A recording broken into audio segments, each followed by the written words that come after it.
नमस्कार दोस्तों, उम्मीद करता हूं कि आपको इस वीडियो से कुछ नया सीखने को मिलेगा। दोस्तों, आज हम जानेंगे डीएनए के बारे में। तो इस वीडियो में हम देखेंगे डीएनए शरीर में कहाँ पाया जाता है, इसकी खोज कहाँ और किसने की थी और इसका महत्व क्या है, और लास्ट में समझेंगे डीएनए टेस्ट कैसे होता है। तो वीडियो लास्ट तक जरूर देखें। पहले हम ये देखेंगे डीएनए शरीर में कहाँ पाया जाता है। दोस्तों, आपको ये तो पता ही होगा, हमारा शरीर असंख्य सेल्स यानी कि कोशिकाओं से बना हुआ है। जब हम एक कोशिका को माइक्रोस्कोप से जूम करके देखते हैं तो हमें पहले न्यूक्लिक दिखेगा, जिसे हम केंद्रक भी कहते हैं, और उस केंद्रक को और जूम करके देखेंगे तो हमें दिखेगा क्रोमोसोम। इसे हम गुणसूत्र भी कहते हैं। ये जो क्रोमोसोम होता है ये जोड़ी में दिखता है, इसीलिए हम इसे जोड़ी में काउंट करेंगे तो ये 23 दिखाई देंगे, और इसे सिंगल काउंट करेंगे तो ये 46 दिखाई देंगे, और ये दिखने में एक्स जैसा दिखता है। और जब हम ये एक्स जैसे दिखने वाले क्रोमोसोम को खींचेंगे तो सीढ़ी जैसा दिखाई देगा, इसे ही हम डीएनए कहते हैं। दोस्तों, इसे फिर से देखें तो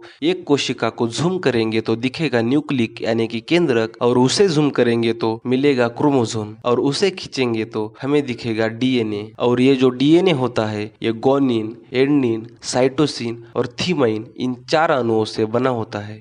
और डीएनए का फुल फॉर्म होता है डीऑक्सीराइबो न्यूक्लिक एसिड। अब देखेंगे इसकी खोज किसने की थी। दोस्तों, इसे पहली बार तो 1869 में देखा गया था, लेकिन इसे पूरे स्ट्रक्चर के साथ दुनिया के सामने पहली बार 1951 में रखा गया। तब हमें पता चला कि ये एक्चुअल में कैसे दिखता है, और ये सब जेम्स वाटसन, फ्रांसिस क्रिक और मॉरिस विल्किंस, इन नामों के साइंटिस्ट के द्वारा किया गया था, और बाद में इन्हें 1962 में नोबेल पुरस्कार से भी सम्मानित किया गया था।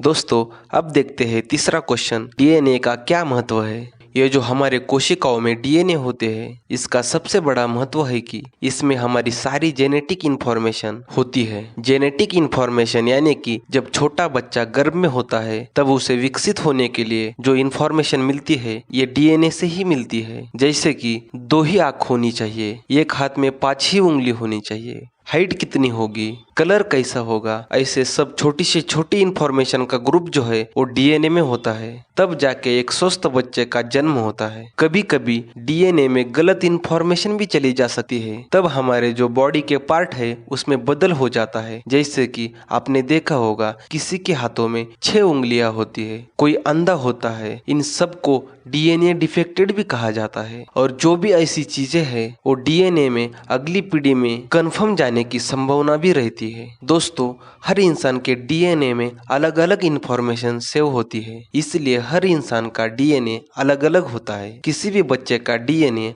अपनी माता और पिता से मिलकर बना होता है, इसलिए बच्चों में माता और पिता दोनों के गुण होते हैं। अब देखेंगे लास्ट क्वेश्चन, डीएनए टेस्ट क्यों और कैसे किया जाता है। दोस्तों, अगर माता पिता में से किसी को कुछ बीमारी हो तो वो बीमारी बच्चे में भी है या नहीं, ये पता लगाने के लिए डीएनए टेस्ट की जाती है। और कुछ कोर्ट के केस में भी पेरेंट्स का पता लगाने के लिए ये टेस्ट की जाती है। और टेस्ट करने के और भी ऐसे कुछ भी कारण हो सकते हैं। अब देखते हैं टेस्ट कैसे की जाती है। डीएनए टेस्ट करने के लिए गवर्नमेंट और प्राइवेट दोनों लैब उपलब्ध है। इस टेस्ट के लिए आपको लैब में जाकर ब्लड, यूरिन, बाल, मुंह के अंदर का सलाइवा यानी कि थूक इत्यादि सैंपल देना होता है। ये सब देने के बाद आपका टेस्ट रिपोर्ट हफ्ते में या 10 दिन में मिल जाता है। इसकी सामान्य टेस्ट करने के लिए आपको 6,000 से लेकर 20,000 तक का खर्च आ सकता है। दोस्तों, ये थी कुछ इन्फॉर्मेशन डीएनए के बारे में। हमने कोशिश की है आपको छोटे से वीडियो में बहुत कुछ समझाने की। तो ये इन्फॉर्मेशन